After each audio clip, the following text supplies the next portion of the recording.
Já no ar, mais um Conversas no MAB. Sejam todos muito bem-vindos, bem-vindas. Esse é um projeto do Educativo do Museu de Arte Brasileira da FAAP, em parceria com a Rádio e TV FAAP.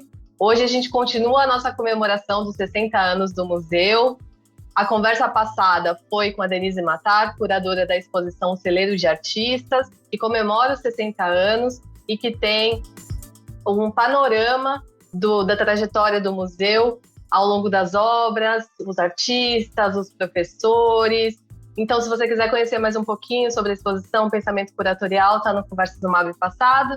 E hoje a gente tem o prazer, a honra de receber o professor Nicolau Flavianos, que está aqui com a gente. Ele que fez parte da história da FAAP, então também está nessa exposição, um celeiro de artistas.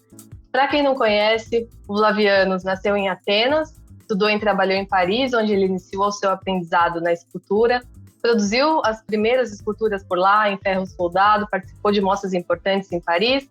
Em 61, ele viaja para o Brasil, ele fazia parte da delegação grega na Sexta Bienal Internacional de São Paulo e resolveu se fixar aqui nesse momento, né? E desde então, ele mora em São Paulo, começou a trabalhar como professor da FAAP e desenvolveu sua carreira aqui no Brasil, ganhou vários prêmios, muitas mostras também no Brasil, na Pinacoteca, MAN, SESC, no Museu de Arte Brasileira da FAAP.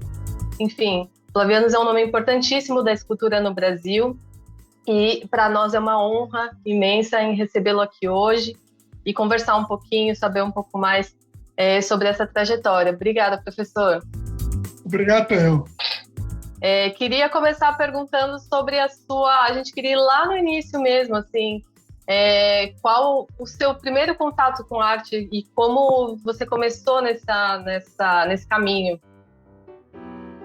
A primeira vez, vamos dizer, que eu consegui falar em arte era mais ou menos aos meus 15 anos. Antes, eu desenhava muito, na escola fazia muitas coisas, mas não era algo em que pensava de fazer para a vida toda, não? Então, aos 15 anos, mais ou menos, comecei a ter aulas de pintura, comecei a frequentar ateliês de artistas, onde depois eles ficaram amigos. Era muito importante para mim que, aos poucos, eu comecei a ter consciência qual era o meu caminho. Então, eu fiz, naquela época, na Grécia, era obrigatório o serviço militar. Eu fiz o meu serviço militar e depois que acabei, eu fui para Paris. Em Paris, comecei de novo a pintar um pouco, etc. Mas eu acho que a minha verdadeira seria a escultura, porque eu vejo muito mais a forma do que a cor. A cor, para mim, é algo muito importante, mas eu acho que a forma é algo que me atrai muito mais. Eu estou muito livre de trabalhar com as formas, trabalhar com o espaço, trabalhar com as técnicas da escultura, trabalhar com tudo que eu posso. Quando você veio para São Paulo em 61, o que te fez ficar aqui? Em 61, eu tinha feito uma exposição na Grécia, que depois foi para Israel.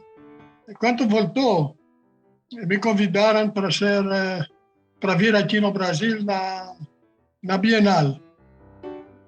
Não era muito comum as pessoas vir na Bienal, não? Quer dizer, viajar, passar o Atlântico. Mas eu tinha o meu irmão aqui, que ele morava em São Paulo, então eu decidi vir aqui para ver ele também. Enquanto eu cheguei aqui, eu tive um contato com uma pessoa que me pediu para fazer um trabalho para ele. Então, para fazer o trabalho, eu precisava ter aparelhos, precisava ter instrumentos. Então, comecei aos poucos a fazer esse trabalho, comecei aos poucos a comprar o que eu precisava, e fiz o meu primeiro trabalho aqui em São Paulo. Depois disso, eu continuei. Eu tive contato com outras pessoas, essas outras pessoas sempre gostaram do trabalho meu, sempre aproveitaram o que eu fazia. Poderia com eles, trabalhar mais e ter um maior contato como público, porque era muito mais difícil de ter contato com o público do que ter contato com museus ou galerias. Então, assim comecei. Em 69, se não me engano, eu comecei a trabalhar na FAP, não? Como professor de escultura. Eu fiz uma exposição em 91 na FAP, no Museu da FAP. Depois, trabalhei muito tempo como escultor, trabalhei muito tempo como professor. Tudo isso era muito agradável. Tinha artistas que viviam muito tempo, até os 100 anos mais ou menos, mas é muito raro. Em geral, eu vejo que todo mundo morria em torno dos 60 anos, 55, 60 anos. E o senhor continua ativo, fazendo esculturas, trabalhando, né? Ativo é uma coisa. Como era antes, não sou assim. Não posso fazer. Inclusive, não posso usar as ferramentas muito pesadas. Mas eu tenho pessoal que trabalha, eu dou trabalho para eles, eu faço uma maquete e eles executam o trabalho. E como funciona esse momento assim da criação da escultura? Passa por um projeto, um desenho, depois a execução? Como é esse processo de construção de uma escultura? O processo de escultura, eu acho que eu defino na mente. Eu vejo as esculturas prontas também na minha mente. Quer dizer, os detalhes para fazê-las, eu também elaboro antes. Depois disso, eu comecei a fazer, e durante o próprio processo da escultura, eu desenhava, porque eu precisava ver aonde tinha chegado e até onde poderia ir. Então, o desenho, para mim, não é algo de fazer antes, é algo de fazer durante a execução da escultura. Isso era muito importante para mim. Agora, eu queria muito falar algo que ficou na minha cabeça, é o seguinte: eu fiz todas as peças usando recursos, usando métodos industriais. Quer dizer, não usei métodos normais de escultura, de esculpir, mas usei os mesmos métodos que uma fábrica de automóveis, uma fábrica de aviões, qualquer coisa, ele fazia numa escala muito maior, mas eu fazia muito mais, como dizer, com muita clareza, porque eu fazia um molde, prensava as peças neste molde, eu poderia usar os dois lados. Numa fábrica, eles usam só um lado convexo. Eu poderia usar o lado convexo, e o lado côncavo. Então, eu usava o lado côncavo também para fazer a escultura. E isso criava um contraste muito grande, porque eu poderia colocar junto uma peça prensada e uma peça do lado positivo e do lado negativo. Isso eu fazia muito bem, inclusive prensava numa prensa, eu tinha comprado uma prensa, e depois recortava as peças para poder montar e fazer a escultura.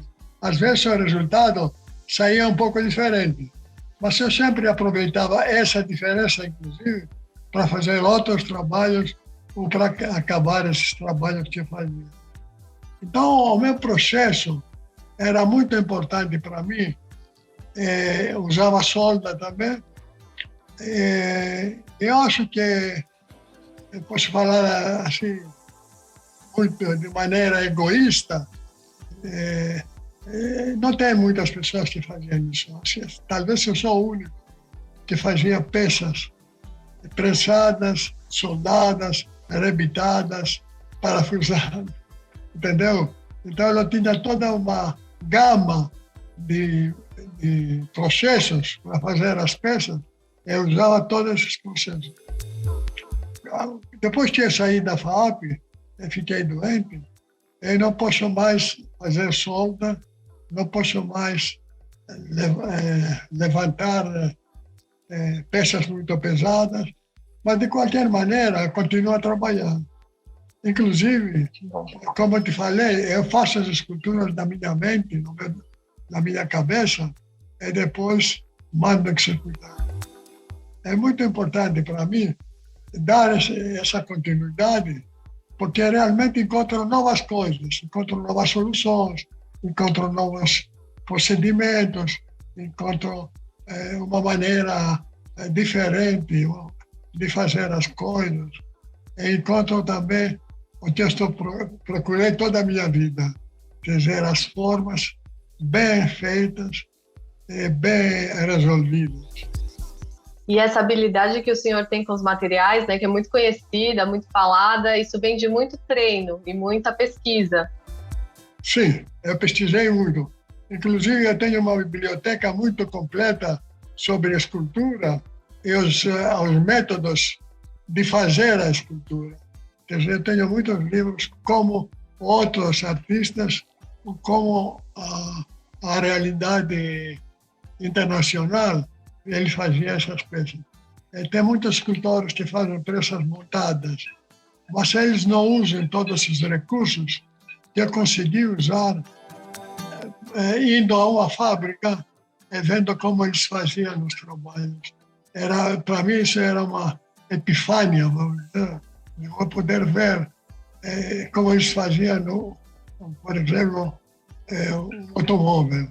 O automóvel tem as partes externas, são todas pressadas. É uma escultura também. Eu faço o mesmo jeito. Mas as minhas peças estão muito mais complexas. Tanto é que o pessoal não sabia como eu fazia, como eu chegava a esse resultado. Eu consegui encontrar o meu caminho, consegui encontrar uma maneira de progredir no meu trabalho, uma maneira de fazê-lo com facilidade e também uma maneira de fazê-lo rápido. Porque hoje não podemos, como na antiguidade, ficamos 1, 2 anos, 3 anos fazendo uma peça. Hoje tem que acabar logo, porque tem umas pessoas que precisam comprar, precisam ver, precisam. É muito importante acabar logo. E acabando logo também é importante, porque eu passo todos os meus processos rapidamente, e se tenho que mudar alguma coisa, eu faço isso depois. Faço uma outra escultura, um pouco diferente, faço uma versão dessa escultura e continuo trabalhando. Esse tempo que o senhor passou como professor, né? Esse diálogo com os alunos, o que o senhor diria para quem está começando hoje na escultura? Bom, eu diria que o mais importante, não somente para escultor, mas também para pintores e outros artistas, é curiosidade. A gente tem que ver as coisas, tem que ter os olhos sempre bem abertos. Tudo que aparece na nossa frente, ele pode ser uma possibilidade de fazermos uma coisa. Seja escultura, seja pintura, seja teatro, balé. Quer dizer, toda a arte a pessoa precisa ver, precisa sentir e precisa fazer. na última instância. Porque se não fazemos a peça, a gente não sabe o que seria. A gente tem na cabeça uma coisa, mas na realidade não tem. A realidade é diferente. E a experiência como professor, o que você sente que ela te trouxe como artista? A experiência de professor era muito importante para mim, porque eu tinha que trabalhar com pessoas que às vezes não tinham conhecimento de arte, ou eles pegavam esse conhecimento comigo, com os outros professores da FAAP. Então era muito importante de eu poder levar eles mais para frente. Eu trabalhei sempre como os últimos semestres, então ele pegava as pessoas e ajudava eles a fazer os projetos deles, fazer o trabalho final, tudo eu fazia para o aluno. O aluno para mim era muito importante, não podia deixar de me usar, vamos dizer, como maestro que divide uma orquestra, cada um tem o seu instrumento, mas todo o conjunto ele é harmônico, ele é rico. Então sempre eu tinha alunos que faziam coisas muito importantes, novidades às vezes, mas a maioria não continuava. Como a escultura é um métier, vamos dizer, difícil de fazer, hoje não tem muitas pessoas que fazem isso. Por exemplo, eu não conheço outra pessoa que trabalha com a solda, por exemplo. Eu usei a solda não como meio de montar a peça, mas como meio de expressão. Então, a solda, para mim, era um elemento da escultura.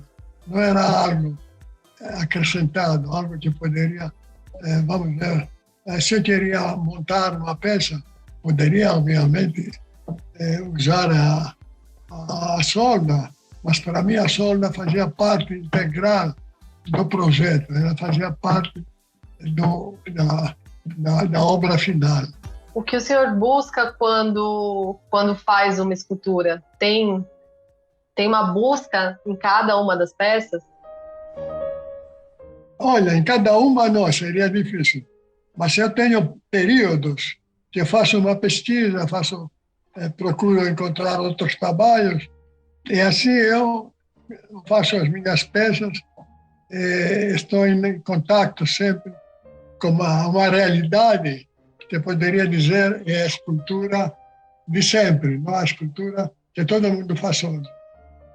Hoje, inclusive, a gente tem novos meios que eu não tinha na minha disposição.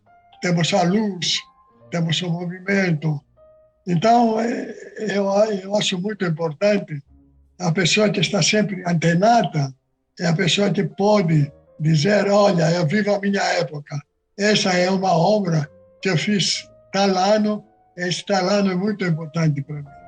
E teve um momento que o senhor investigou objetos cotidianos, né? Tem uma escultura sua muito legal chamada Grande Vassoura. Você podia contar um pouquinho para a gente dessa investigação? Olha, eu moro na Granja Viana, né?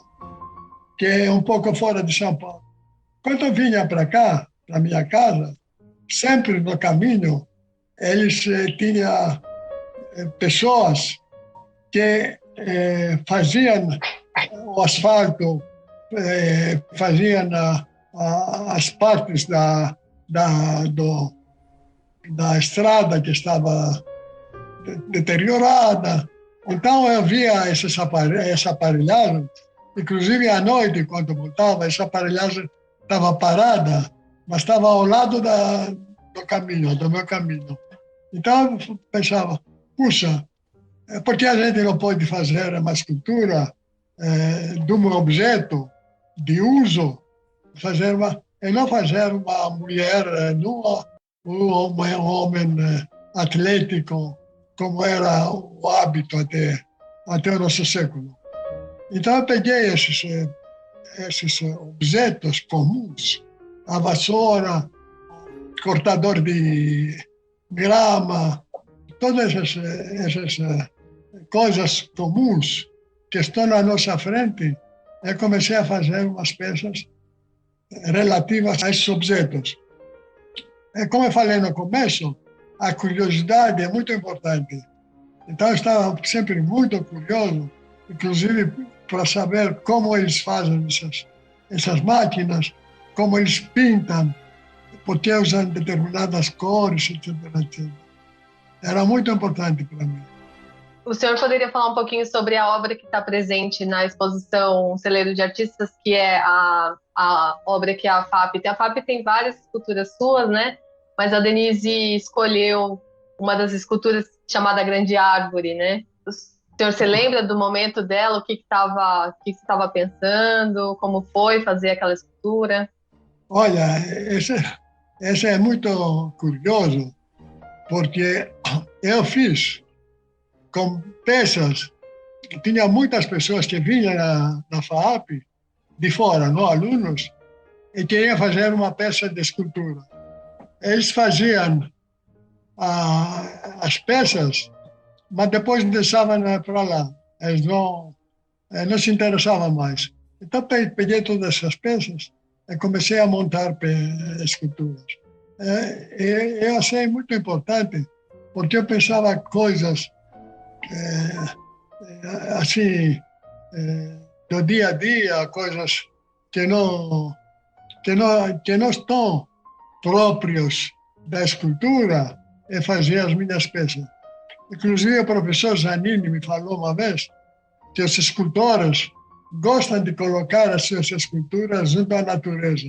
Mas eu faço a própria natureza, não coloco as minhas esculturas. As minhas esculturas são a natureza. Isso é muito legal, né? Porque, em geral, a gente pensa a obra humana como... Não como parte, né? Sim. Mas essa é uma visão que, aos poucos, começa a mudar. Até um determinado tempo, até meados do século XIX, todo escultor trabalhava da mesma maneira. Como os gregos antigos, a Renascença, os escultores modernos, quer dizer, modernistas, eles todos trabalhavam da mesma maneira. Abriu esse grau, vamos dizer, de diversidade quando começamos a usar outros instrumentos. Porque, como dizem, para mudar o nosso olhar, para mudar a nossa apreciação da coisa, nós temos que mudar também a técnica. Temos que mudar o que usamos, a matéria que usamos, tudo isso. E do que está sendo feito hoje em dia, né, da produção contemporânea? O senhor tem acompanhado, gosta da produção contemporânea? Gosto muito. Se eu poderia fazer, eu faria umas obras novas, diferentes.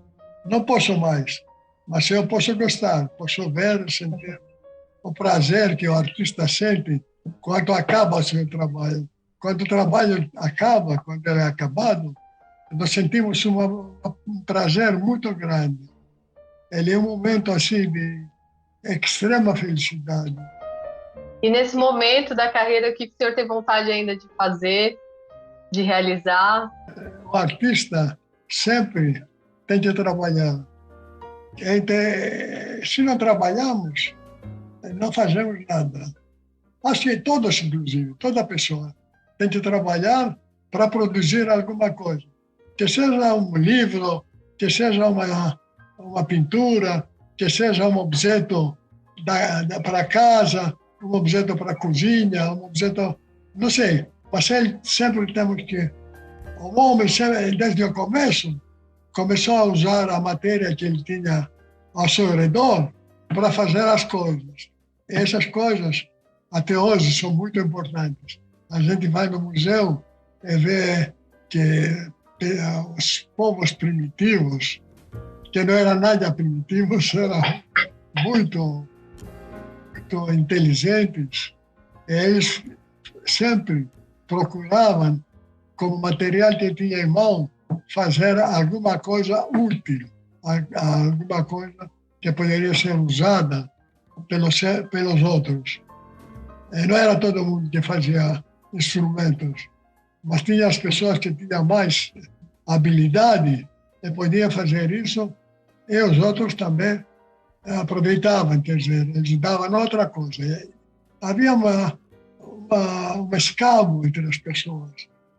Quer dizer, outro dava banana e recebia uma faca de pedra. O outro dava não sei o quê, um bicho que tinha matado na selva, e ele poderia dar para ele alguma coisa que poderia usar. Né? Inclusive até roupas, sapatos, tudo isso era feito pelos próprios aldeões, para as pessoas que viviam nas aldeias. E dentro dessa aldeia, ele era feito no começo, era feita a distribuição das coisas. Depois, começou a sair um pouco, criou outros meios de produção, e ainda se criaram outros métodos para ter esses objetos. Quer dizer, o dinheiro era muito importante. Quando o homem descobriu o dinheiro, ele descobriu que podia ir muito além, mas muito além da sua condição regular, da sua condição dentro de um pequeno mundo. Poderia abrir o mundo dele e poderia ir muito longe. E para o artista é muito importante, não só dinheiro, é muito importante poder ter a possibilidade de experimentar, ter a possibilidade de procurar alguma coisa, comprar livros, ir num recital de canto, ir num teatro, tudo isso amplia o nosso conhecimento, amplia a nossa relação com a vida, a nossa relação com as coisas. As coisas acontecem em torno de nós e nós não podemos tomar cuidado para conhecer essas coisas, para usar essas coisas, para poder aproveitar. Muito legal, mas, nossa, infelizmente a gente chegou no final, passou muito, muito rápido mesmo. Negócio, né? Muito rápido. Para a gente também, assim, a gente poderia estender a conversa, fazer muitas perguntas ainda. Infelizmente a gente tem um tempo, mas queria saber se você tem uma mensagem final, alguma coisa que você queira falar para quem está assistindo a gente. O que eu tinha que dizer, eu disse com pequenos, em vários momentos, não? Com pequenas frases. O que eu quero dizer é que é muito importante, não somente para o artista, mas para qualquer pessoa, a curiosidade do mundo que está em torno dele. O mundo nosso é diferente do mundo de uma pessoa que mora na mata, de uma pessoa que mora no interior, mas ao mesmo tempo ele é tão rica quanto os outros. Quer dizer, todo mundo pode ter uma vida rica na maneira que ele vive e na maneira que ele vê o mundo.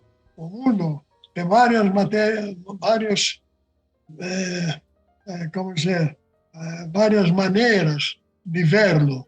Ele existe em torno de nós. Milhares de coisas. A gente não vê eles. Nós temos que, como falei, abrir os olhos, abrir a nossa mente também, abrir os nossos pensamentos também, para ver tudo que está em torno de nós. E temos que respeitar tudo, respeitar a nossa herança industrial, a nossa herança mecânica, a nossa herança de construir coisas e a nossa herança física, os nossos matos, os nossos rios, o nosso mar, a nossa terra. Nós temos que respeitar tudo que está em torno de nós, porque tudo é importante. Não existe nenhuma coisa sem importância, mas nenhuma mesmo. Eu não vejo qual é a coisa sem importância. O menor bichinho, vamos dizer, que está por aqui, ele tem a sua importância. Ele existe e faz alguma coisa. Nós estamos sempre abertos para esse mundo, para tudo que está em torno de nós. Obviamente não posso saber como vive um tigre na Índia, um elefante na África, é difícil. Mas eu sei como vivem as pessoas aqui no Brasil, como vivem os pescadores, como vivem os que cultivam a terra, como vivem todos. Pessoas simples e pessoas não simples. Todo mundo tem alguma coisa para dizer ou para fazer. E isso nós temos sempre que dizer e fazer. É muito importante para nós, pelo menos para mim. Acho que para todo mundo, para você também, para todo mundo. Professor, muito, muito obrigada. A gente quer agradecer esse momento aqui, essas palavras. E para mim é muito importante, muito emocionante também. Então, fico muito feliz de poder ter conversado com o senhor. Queria agradecer a Mirine também, que ajudou a gente aqui em todos os momentos, está com a gente aqui, que é a filha do Flavianos. E, enfim, agradecer muito vocês, convidá-los também, se tiverem um tempinho, convidar quem está assistindo também a visitar o Museu de Arte Brasileira da FAP.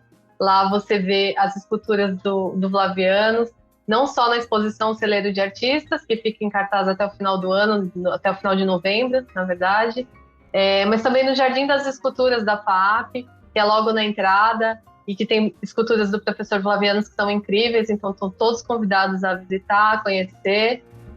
Para quem quiser visitar a exposição, é por agendamento no site www.fap.br/museu, @mabfap no Instagram, você também acha informações a respeito da exposição, de como visitar, horários e o que mais for necessário.